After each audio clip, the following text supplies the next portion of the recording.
what's popping? What's goody? You already know what's going on. But yeah, we got a little bit of bad news right now. 2 days ago on Saturday, my weekly of me taking the car out, just running it and stuff like that, so that way, you know, the E85 doesn't sit and plug stuff up while we're waiting for our next event and stuff like that. Took the car out. Still cold. I didn't even turn the fans on yet. About maybe 100, 110 degrees, cruising down my street. Light little pulls, just getting in it, trying to get some temp in it, and car cuts off. Okay, you know, first instinct, like, all right, you know, like, I stall it or whatever like that, but I didn't stall it, I was rolling. So, try to turn the car back on.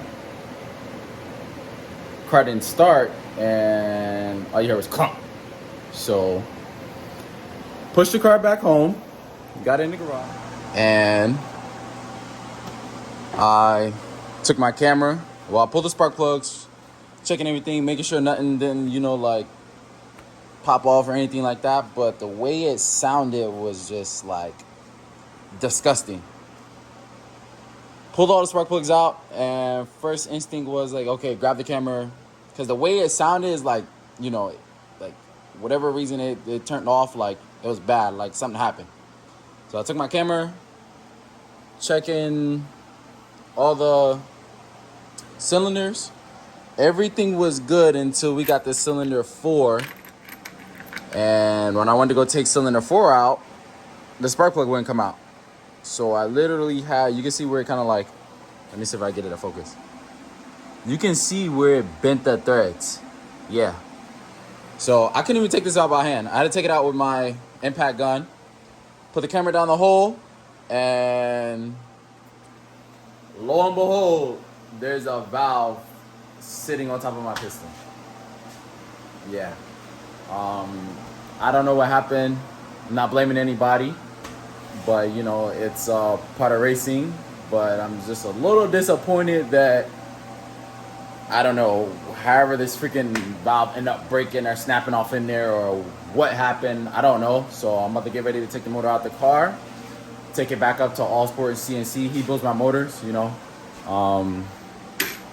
I can put motors together, but you know, when you're trying to make so much horsepower and stuff like that, like, you just can't slap motors together anymore. So, you know, it has to be clearance and all that 9 yards. So he builds the motors from top to bottom for me. I don't touch it. So I'm about to get ready to take the motor out the car, take it to him, let him tear it down, and figure out what we're gonna do and what we need and source parts and stuff like that. So that way we can be able to get back out and make it for the end of the year no prep event that's at OSW on the 26th of November, right after Thanksgiving. And the event after that, I want to try to go to the TRC event that's in Bradenton on December 10th. So still got 2 more events that I want to personally go to before the end of the year. So we're gonna see what we can do. Get it out, get it up there. Hopefully, I'm just praying. The cylinder did look like it got hit from my camera.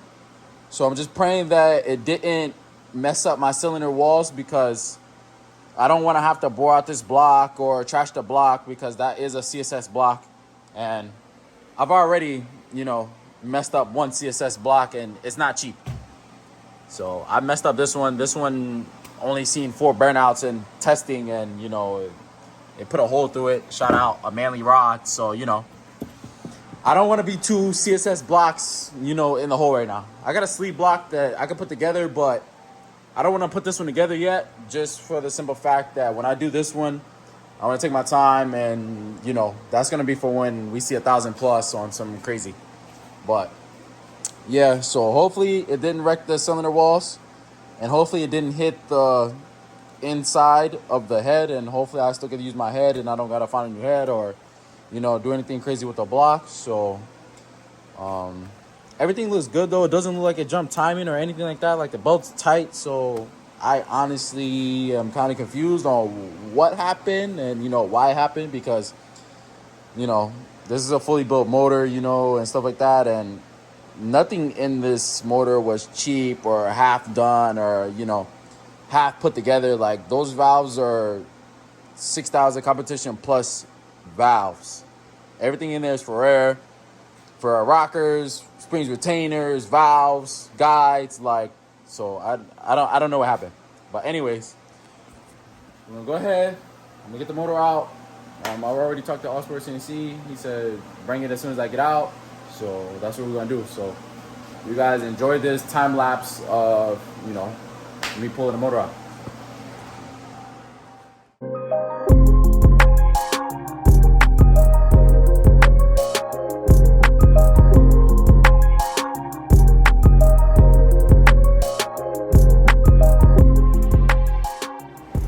Alright, update. We got the turbo manifold off.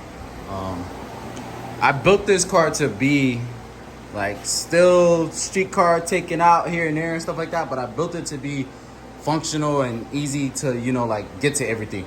So got the turbo manifold out with the turbo, wastegates, and up pipes all in one.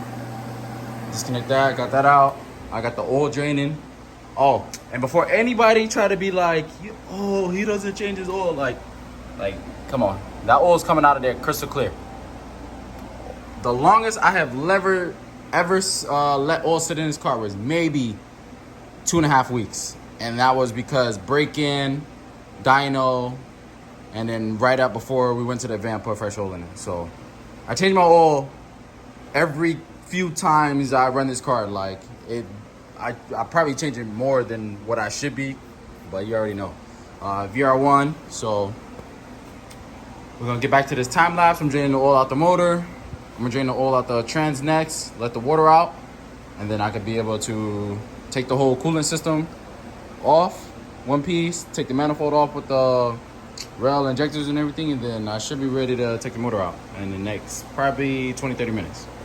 All right.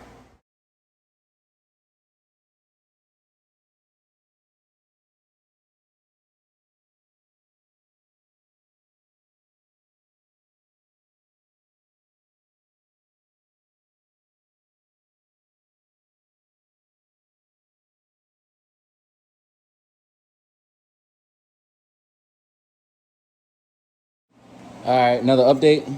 Let me see if I can show this, see if I can get it in there. So that one's probably bent. I'm assuming that one's bent for sure because it cracked the guide. And on the back side, let me see. Boy. Intake valve left the chat. It's in there too. Maybe I'll stick the camera back down there for you guys and let you see. But yeah, that valve face, probably only about like this much of it is sitting in there, and then wherever the stem is, it probably got demolished. But yeah, that's not supposed to be like that. It is what it is. But I mean, like I said, I don't know where it really caused it. It's not like the belt broke, came off or anything. Like, it's still on there. So I don't know, maybe Ferrera 6000 competition plus valves just got tired after 3 months, and this car was on low boost. It was still on break-in, so I don't know how, like, that should have happened so soon. But it's part of racing. I'm gonna go ahead, finish getting it out, and I'm gonna call Allsport and probably let them know I'm on the way. So put the time lapse back on, go ahead, get the rest of the motor out, take the trans off, clutch off, and then that's it.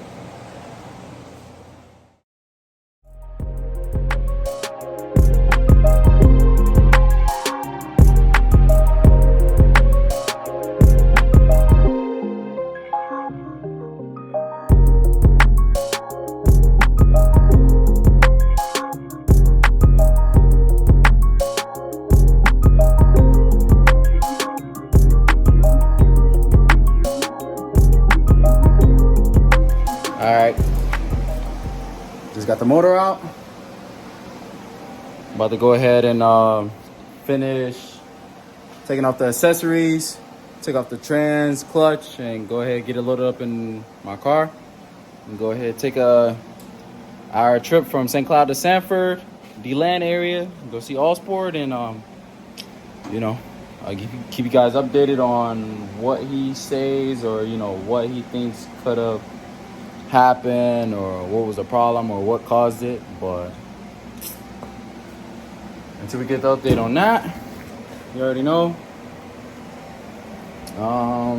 While we have downtime and the motor's out, probably might clean up a few other little things I just been meaning to. And I don't know, maybe we can still get the car to paint now that the motor's out. I don't think I'm going to do the bay because it's a race car. We're going to pull the motor in and out. I'm not too crazy about the bay being absolutely perfect because we're going to drop wrenches in there and stuff like that. And the last thing I want is nicking the paint out the bay and me freaking out. So if anything, might still get the outside done. I'm going to see if I can get a semi-wide front. I don't want to go with the full JoJo front. Something in between like the Jace or the Exo Speed semi front or the stock front fit me because my whole setup fits in a stock bumper. So, you know, if I can get a front end for a good price, maybe we still get the car to paint like I originally wanted to. Besides, you know, this motor situation that happened 2 days ago, I really wasn't planning on that. But like I said, it is what it is. It's race car shit. But besides that, keep you guys updated, whatever All Sports says. And hopefully we can still be out for the next 2 events for the rest of the year. Like I said, we got no prep. Wild Turkey, that's November the 26th. That'll be the last no prep event for the year. Definitely want to come out there swinging for the fences for this one because the first one, you know, finally got the car out. It was whatever. All I wanted to do was win my first round off the trailer, and that was, you know, more than enough for me. Plenty happy. But yeah, this time, second go around, definitely swinging for the fences and need some more seat time. And actually, a couple days ago, I finally got the rear speed sensor to read on the Fuel Tech. So definitely going out there with traction control. Definitely going out there to turn the car up and actually win instead of, you know, just, you know, having fun. Fun time's over. So I'm going out there to send it, and, you know, as long as that event goes good and, you know, we don't have no more issues, we're going to turn around in 14 days, and I want to try to make it to the TRC, that racing channel event that's going to be in Bradenton in Florida as well. So yeah, it's crunch time. We got a month, so as long as we can source parts, find everything, and get the motor back in the car, get it retuned, and everything goes good, we will be out for those last 2 events for the rest of the year. And that's going to be, you know, we're just going to close it and wrap up with that. But motor's out, about to get the trans off, clutch off, and take it all sport, and that's going to be it. As always, you already know, thank you for watching, subscribe, like, and I'm actually might do a giveaway. Stay tuned for that. It's going to be something simple, nothing too crazy, nothing too big, just to, you know, start growing the channel and start growing the IG and stuff like that. I'm thinking about doing a small giveaway. I don't want to, like, you know, get ahead of myself or leak it, but for sure probably in the next week or 2. So follow the IG at rated R Racing _ in between the middle R, so rated _R _ racing. I'm gonna put it down here, you already know. And for sure I'm gonna get back to you guys. Giveaway is gonna be something small, nothing too crazy, probably like $2 or $3 a spot, and whoever wins. And then I might throw in a shirt, get some more shirts made or something like that, not with all the other stuff on the back, but, you know, I'll get with Limited Expressions here that's in Central Florida as well, get some shirts made, some stickers or something like that, and whoever wins, I'll put a care package together and send it to you guys wherever you at, Canada, 48 states, you know. So it is what it is.